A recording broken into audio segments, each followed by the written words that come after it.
true. Nervous. Very, very dreadfully nervous I had been and am. But why will you say that I'm mad? The disease has sharpened my senses, not destroyed, not dulled them. Above all was the sense of hearing acute. I heard all things in the heaven and in the earth. I have many things in hell. How then am I mad? Listen and observe how healthily, how calmly I can tell you the whole story. It is impossible to say how first the idea entered my brain. But once conceived, it haunted me day and night. Object? There was none, for I loved the old man. He had never wronged me, he had never given me insult, and for his money I had no desire. I think it was his eye. Yes, that was it. One of his eyes resembled that of a vulture, pale blue eye with a film over it. And whenever it fell upon me, my blood ran cold. So by degrees, very gradually, I made up my mind to take the life of the old man, and thus rid myself of the eye forever. Now this is the point. You fancy me mad. Madmen know nothing, but you should have seen me. You should have seen how wisely I proceeded, with what caution and foresight I went to work. I was never kinder to the old man than during the whole week before I killed him. And every night, about midnight, I turned the latch on his door and opened it, oh, so gently. And then, when I had made an opening sufficient for my head, I put in a dark lantern, all closed, so that no light shone out. And I thrust in my head. And when my head was well in the room, I undid the lantern cautiously, oh, so cautiously. I undid it just so much that a single thin ray fell upon the vulture eye. And this I did for 7 long nights, every night, just at midnight. But I found the eye always closed. And so it was impossible to do the work. For it was not the old man who vexed me. It was his evil eye. Upon the 8th night, I was more than usually cautious in opening the door. A watch's minute hand moves more quickly than did mine. When I was about to open the lantern, my thumb slipped upon the thin fastening, and the old man sprang up in bed, crying out, "Who's there?" I kept quite still and said nothing. For a whole hour, I did not move a muscle. In the meantime, I did not hear him lie down. He was still sitting up in bed, listening. Presently, I heard a slight groan, and I knew it was a groan of mortal terror. He had been trying to fancy them causeless. He had been saying to himself, "There's nothing but the wind in the chimney. It is only a mouse crossing the floor." But all in vain, because death, in approaching him, had stalked with its black shadow before him and enveloped the victim. When I had waited a long time without hearing him lie down, I resolved to open a little crevice in the lantern. You cannot imagine how stealthily, until at length a simple dim ray like a thread of the spider shot out from the crevice and fell full upon the vulture eye. It was open. Wide open.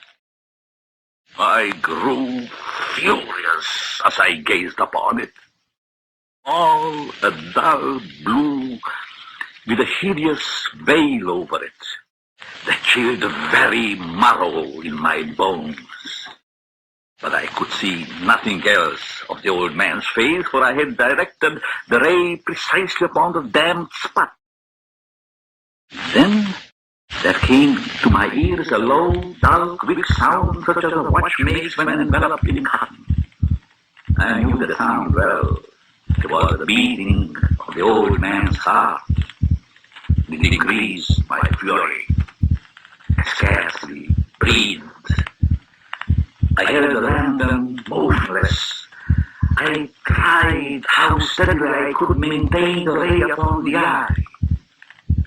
Meantime, the hellish tattoo of the heart increased. It grew quicker and quicker and louder every instant. The old man's terror must have been extreme.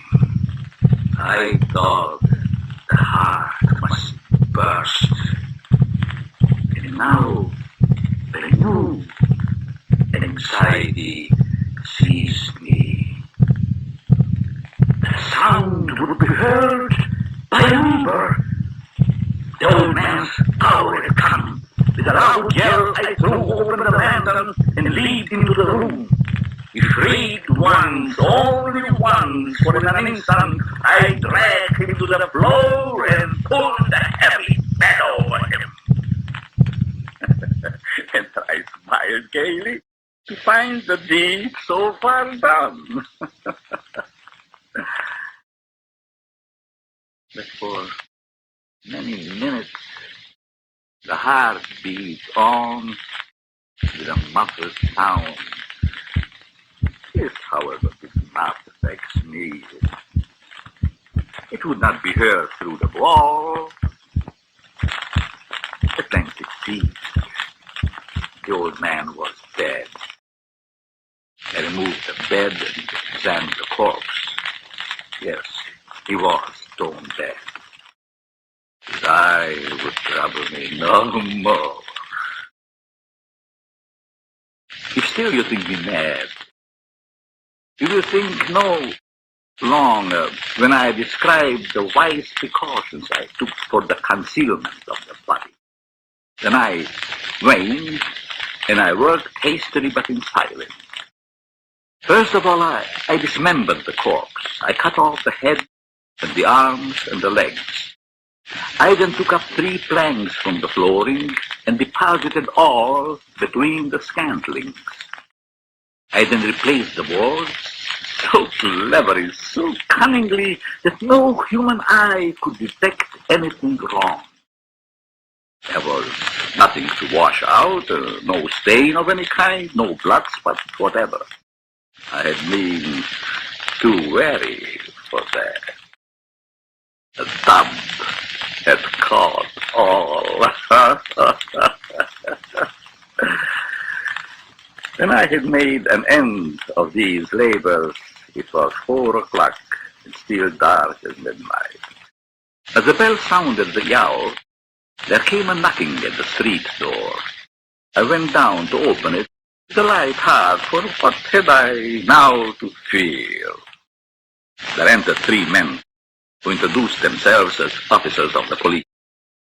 A shriek had been heard by a neighbor during the night, and they had been deputed to search the premises.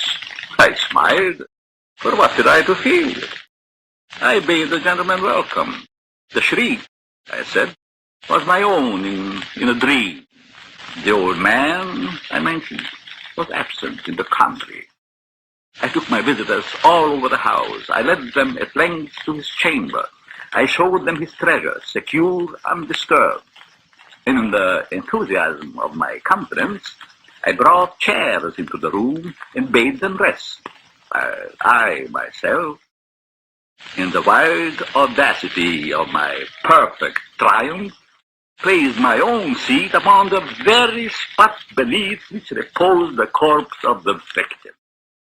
The officers were satisfied, My manner had convinced them.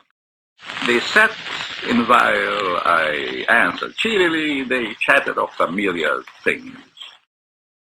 But ere long, I felt myself getting pale, and I wished them gone. My head ached, and I fancied a ringing in my ear. But still they sat and chatted. The ring became more distinct. I talked more freely to get rid of the feeling. But it continued, and at length I found that the noise was not within my ears. No doubt I now grew very pale, but I talked more fluently and with a heightened voice. Yet the sound increased. It was a low, dull, quick sound, such as a watch makes when enveloped in cotton. I gasped for breath, and yet the officers heard it not.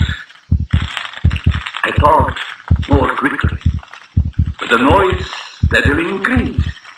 Why would they not be gone?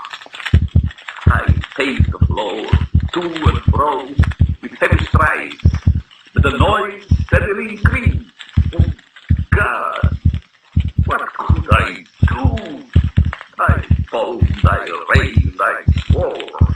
I swung the chair upon which I had been sitting and grated it upon the boards, but the noise arose over all. It grew louder, louder, louder. And still the men chattered pleasantly and smiled. All is possible they heard not. Oh, my God! No, no! They heard! They suspected! They knew! They were making mockery of my horror! But anything was better than this agony, anything! I could bear those hypocritical smiles no longer. I felt that I must scream or die.